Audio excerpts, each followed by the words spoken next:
The solar system consists of a star surrounded by planets. Here's a simplified version of what this would look like.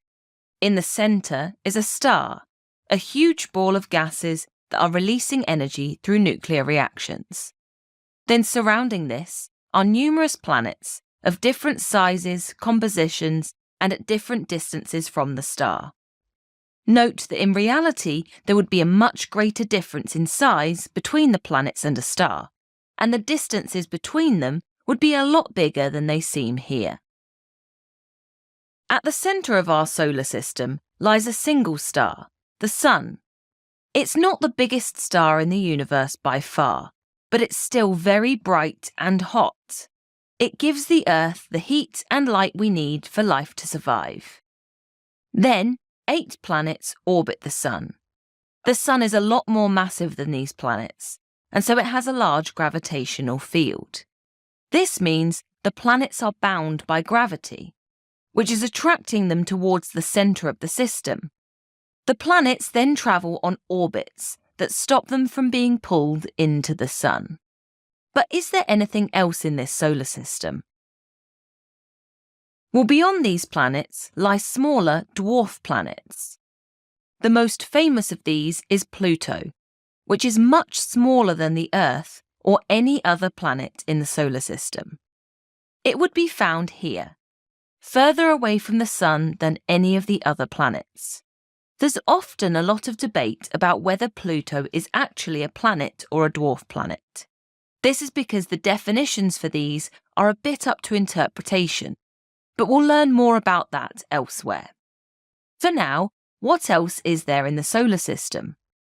Are there large objects which don't orbit the Sun? There are also other objects with smaller orbits around the planets and dwarf planets, called natural satellites. For example, the Moon is a rocky object which doesn't orbit the Sun, but instead orbits the Earth and is held by the planet's gravity. This makes it a natural satellite. There are also artificial satellites around the Earth and other planets we've started to explore. Man-made objects sent into space so that they can start orbiting planets. So that's our solar system. But how does it fit in with the rest of the universe? Well, our solar system is part of a larger galaxy, the Milky Way. This is what the Milky Way would look like from a distance. It's a spiral of stars, gas, and dust, all held by gravity, and orbiting around the centre. Our Sun and the solar system are just one of these stars. There's thousands of other star systems as well, which look the same as ours from afar. But there's even more in space than just the Milky Way. The Milky Way is one of the hundreds of billions of galaxies in our universe. So the Milky Way just makes up a tiny fraction of the universe as a whole, which means our solar system makes up an even smaller part of the universe.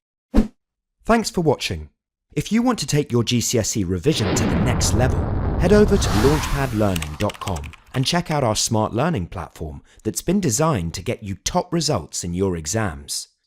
We cover your whole specification and make revision fun with interactive quizzes, easy-to-follow videos, and more. You'll be kept motivated by your own AI tutor who's here to support you every step of the way. To check it out for yourself, click here. Or click here to keep watching a selection of the videos from our full GCSE Physics course. See you there!